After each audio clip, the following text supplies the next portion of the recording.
Olá, galerinha dos oitavos anos, tudo bem, turminha? Espero que sim, meus amores. Turminha, hoje nós vamos falar de Haikai. Olha, Haikai, olha que chique, né?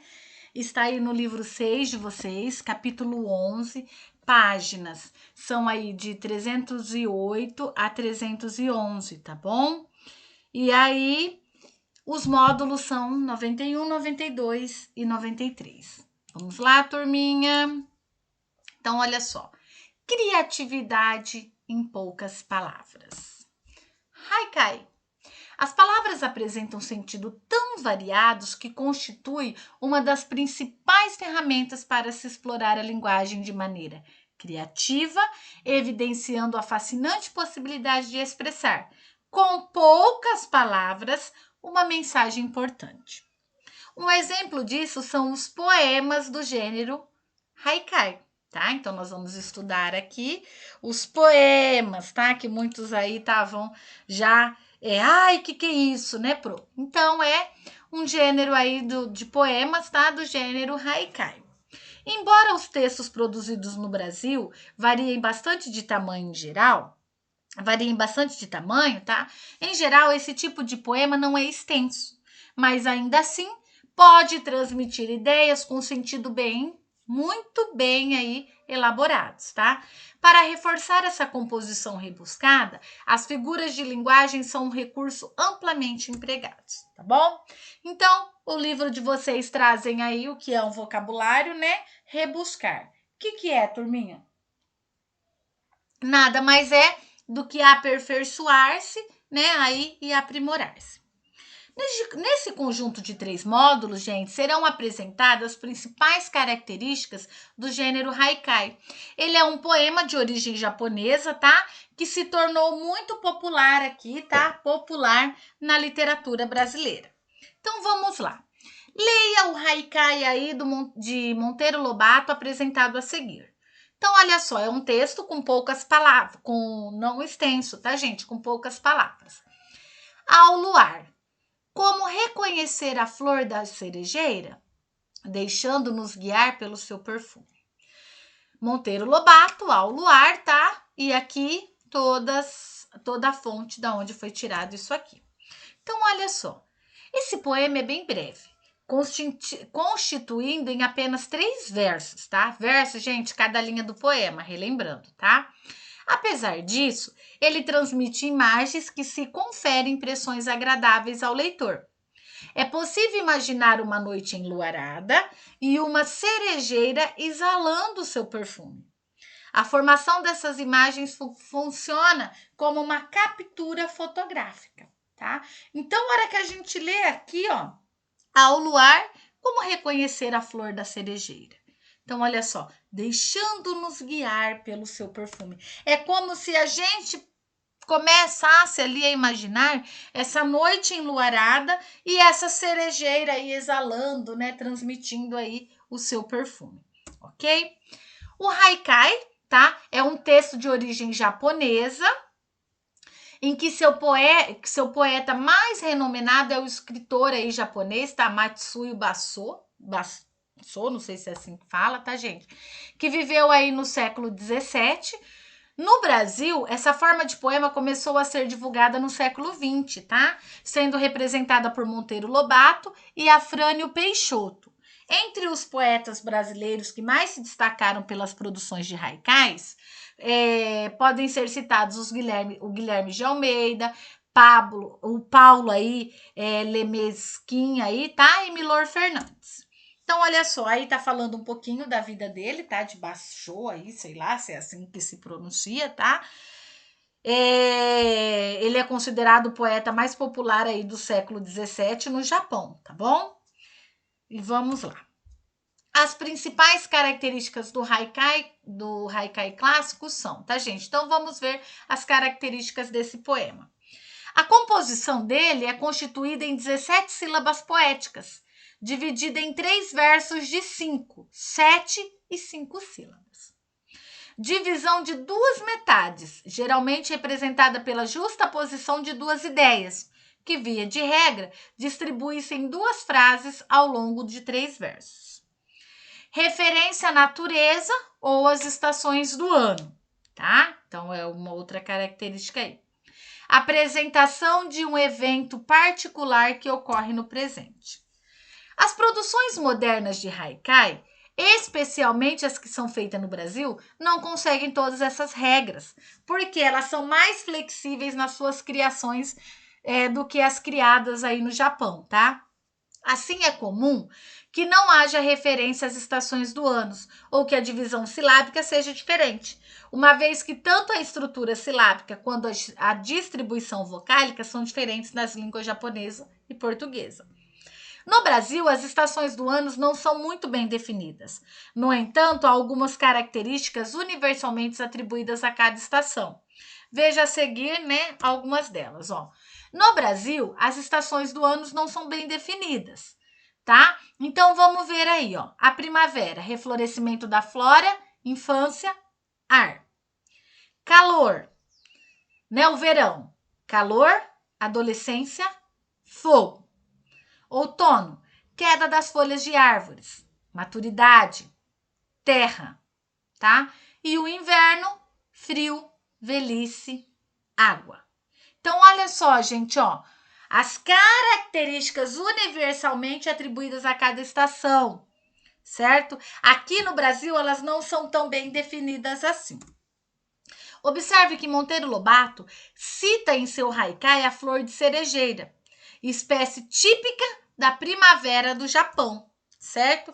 Em sua brevidade e objetividade, os haikais não fornecem explicações ao que expõe, sendo textos mais sugestivos, como estímulos de impressões sensoriais, visão, audição, olha só, ó, o olfato, paladar e tato. Assim, classificamente, eles mostram a percepção instantânea do indivíduo em relação à natureza, sem a preocupação de despertar algum tipo de sentimentalismo. Eles ficam isentos disso, tá?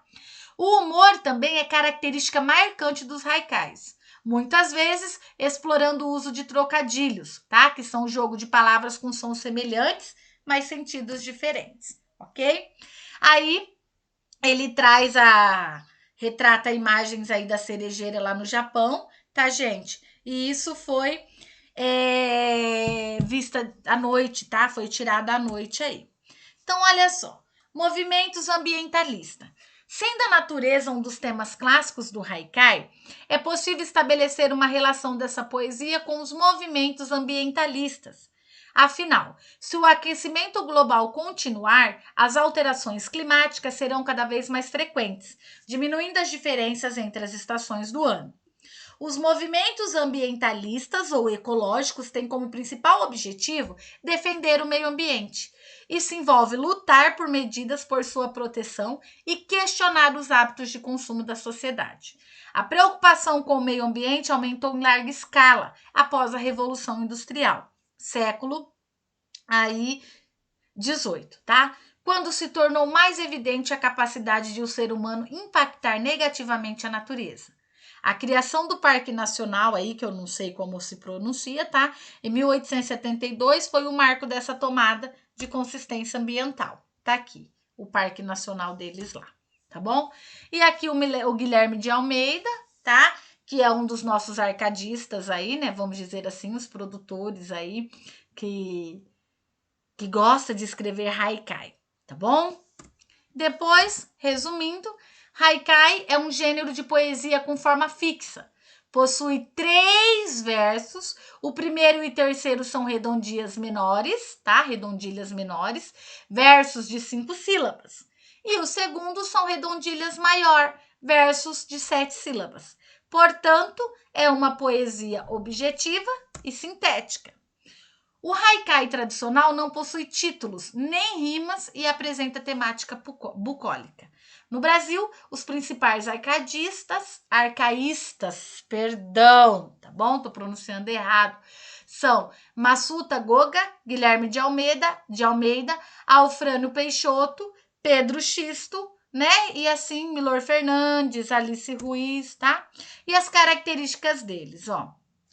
é um subgênero literário com caráter lírico, de origem japonesa, que tradicionalmente é caracterizado pelo objetividade, simplicidade, serenidade, sobriedade, casualidade, solidão, não intelectualidade, o bucolismo, antissentimentalismo, condensação, uso de imagens, ausência de título, ausência de rima, quigo, censura, tá? O quigo, gente, é uma palavra que evidencia a estação do ano em que o texto foi produzido. A censura é uma palavra utilizada no final do primeiro ou do segundo verso para provocar aí uma quebra sintática, tá? E evitar que o poema pareça ser composto apenas por um verso ou frase. Já o antissentimentalismo deve ser associado ao arcaísta ou ao eu lírico, pois uma das características do haikai tradicional é a existência de uma palavra que dispara emoção na leitora ou no leitor, tá? Quanto à estrutura tradicional, o haikai é um poema que apresenta 3 versos, tá? Portanto, é um terceto formado por redondilhas assim distribuída. Verso 1 e 3, redondilha menor, né? Que são 5 sílabas poéticas. E o verso 2, redondilha maior, 7 sílabas poéticas. Desse modo, o haikai é um poema de caráter popular, que de forma sintética e com linguagem pessoal, busca retratar uma experiência concreta por meio do equilíbrio entre a forma, metrificação e o conteúdo objetivo, tá? Como se faz um haikai? Para aprendermos como se faz, vamos analisar um haikai de Masuta Goga, tá? 1911-2008. Principal representante do haikai tradicional japonês, escrito em território brasileiro. Então, olha só, tem 3 versos, né? Ó. Em cima do túmulo, cai uma folha após outra. Lágrimas também. Então, olha só. Em relação ao conteúdo, note que a informação é sintética objetiva, centrada em 3 elementos: um túmulo, folhas e lágrimas. Quanto à forma, cada um desses elementos foi colocado em um verso do terceto. Esses versos são, segundo a estrutura tradicional, metrificados. Ó. Escansão do primeiro verso, em cima do túmulo. Esse verso é composto por 5 sílabas poéticas. Olha lá. 1, 2, 3, 4, 5. Olha o tu aqui, né? Ó, sílaba tônica. Portanto, uma redondilha menor. Não se esqueça na separação de sílabas. Devemos contar até a última sílaba tônica. Ó o tu aqui, ó. Que é a mais forte. Como a palavra túmulo é uma proparoxítona, contamos apenas sua primeira sílaba. Escansão do segundo verbo. Então, ó, cai uma folha após outra, né? Este verso é composto por 7 sílabas poéticas, isto é, uma redondilha maior. Então, se são 5 sílabas poéticas, redondilha menor. Se são 7 sílabas poéticas, redondilha maior. Além disso, contamos até a última sílaba tônica da palavra paroxítona, outra, tá? Atenção! Quando uma palavra acaba com som de vogal e a outra palavra seguinte inicia-se com som de vogal, é permitido, segundo as regras de metrificação, juntar a última sílaba de uma palavra com a primeira sílaba da próxima, como ocorreu em cai. Ó, folha, aqui no juntou, após outra. Até porque, ao declamar-se o haikai, na língua portuguesa, junta-se os 2 as. Cai uma, né, folha após outra, tá? E a escansão aí do terceiro verso, lágrimas também. Assim como o primeiro verso, o terceiro verso também é uma redondilha menor, porque contém, né, ele possui aí 5 sílabas poéticas, já que a última do verso é uma oxítona, né, que é a palavra mais forte aqui, bem, tá? Então é essa contagem. No mais, podemos apontar o quigo, ou seja, a folha que cai, né? Não fala lá das estações do ano, né? O quigo, pois essa imagem indica o outono, estação em que foi escrito o haikai. Também é possível indicar a censura, a palavra outra, que encerra a imagem construída nos 2 primeiros versos, para dar lugar à imagem do verso seguinte, que representa o choro de alguém. Assim, a palavra lágrimas dispara a emoção. Em conclusão, para se para fazer-se aí um haikai tradicional, é necessário expressar-se uma ideia, imagem ou emoção de forma rápida, sintética e objetiva. Viu que ele só tem 3 versos, né? Além disso, deve-se seguir as regras estruturais desse tipo de poema, ou seja, 3 versos apenas, sendo os versos 1 e 3 composto de redondilha menor, com 5 sílabas, né? E o segundo verso em redondilha maior, com 7 sílabas aí poéticas, ok? Pessoal, qualquer dúvida que vocês tiverem, tá? É só vocês me chamar aí que eu estarei à disposição de vocês, ok? Então, olha só, a tarefa de vocês, o que vocês terão que fazer? Lá na página 318, vocês farão o exercício do 1 ao 3. Na página 319, vocês farão o exercício 4, apenas o 4, tá? Na página 320, vocês farão os exercícios do 5 ao 10. Na página 321, os exercícios 12, 13 e 14. E por fim, aí na página 322, vocês farão o exercício número 15, tá? Volto a repetir, turminha. Se vocês tiverem alguma dúvida, se vocês não entenderam aí a metrificação, a redondilha maior, redondilha menor, tá? Como é escrito aí um haikai, como a gente deve escrever, né? Que são 3 versos cada linha do poema apenas. É só vocês me chamarem que eu estarei à disposição de vocês e eu explico, ok? Qualquer dúvida, gente, não hesitem em me chamar. Uma boa semana para vocês. Tenham aí um fim de semana maravilhoso. Que Deus abençoe cada um de vocês, tá bom? Se cuidem e até a próxima aula, turminha. Fiquem com Deus. Beijos.